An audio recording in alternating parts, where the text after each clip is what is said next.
All right. Album number 2 of Stone Temple Pilots was like grunge slash alternative. Moving forward, this album was like totally of a psychedelic rock element.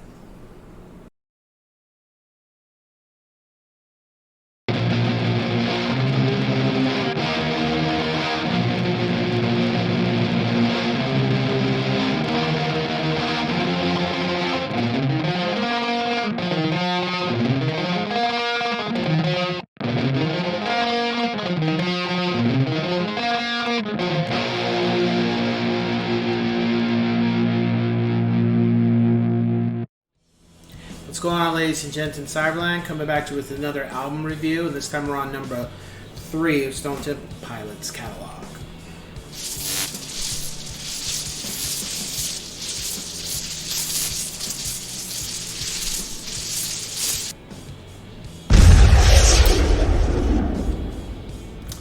Tiny Music, songs from the Vatican gift shop. That is a long ass title. Reminds me of Tribe Called Quest's first album. Like, yeesh. So, this album, as I do have more respect for it now, at first when I heard it, I did not like it. It just didn't click with me like the other work did. It wasn't bad to me. I just felt like it wasn't heavy enough. And it just seemed a little too weird and just not what I was expecting. Especially when you get to 4 and then when you hear Core and Purple before it.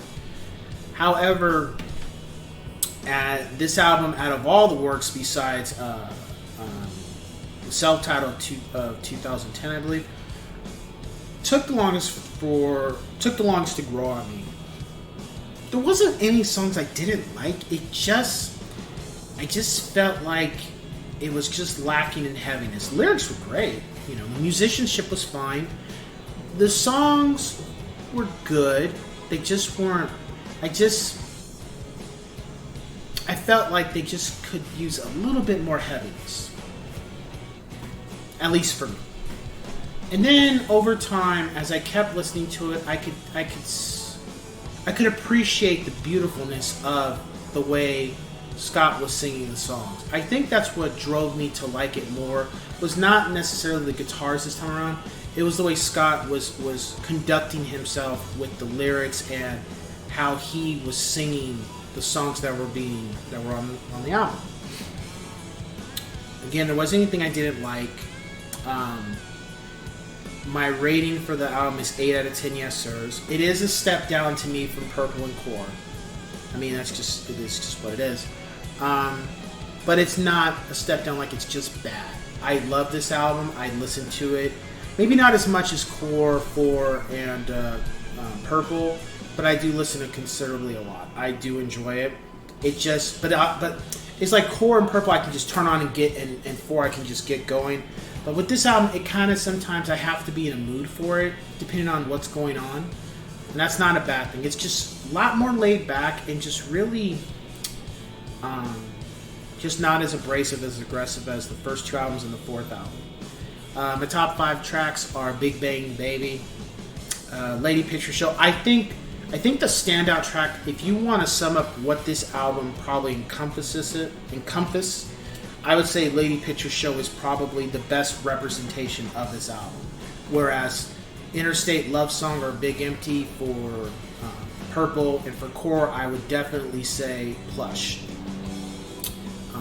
For the representation of what the album really is. Music and lyrics and stuff. And then Ride the Cliché, Pop Loves Suicide, and Trippin on A Hole in a Paper Heart. And at first, I wasn't necessarily going to put Pop Loves Suicide on here because the way it just weird. But then, you know, over time, you take it and you enjoy it, and you know. And then the one thing too that was different about this album compared to the first 2 is it had a lot more grooviness to it, a lot more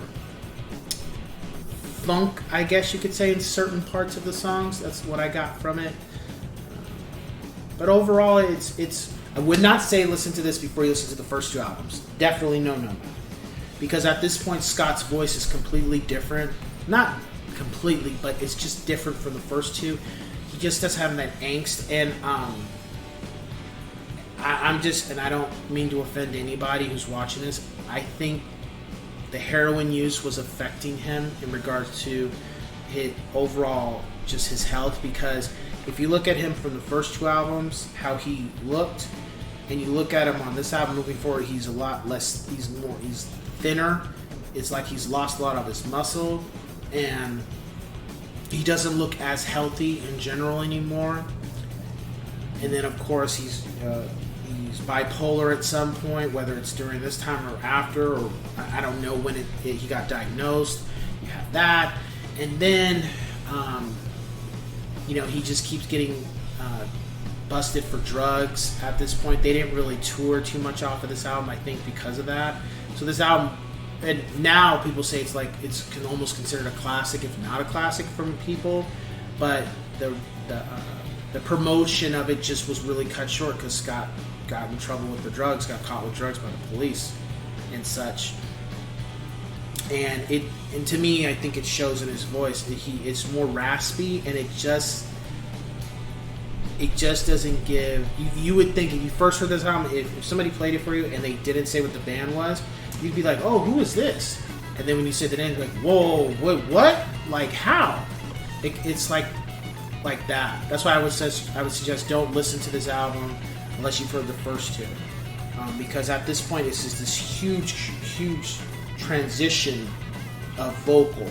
Not so much music, because they get heavier again on 4, but the vocal part just totally, it's a sharp right, or if you want to say a sharp left. So anyway, still a good album, but I would just say not the first one I would listen to if you want to get an introduction for the band. So with that, let's cue the music. I got a picture of a photograph.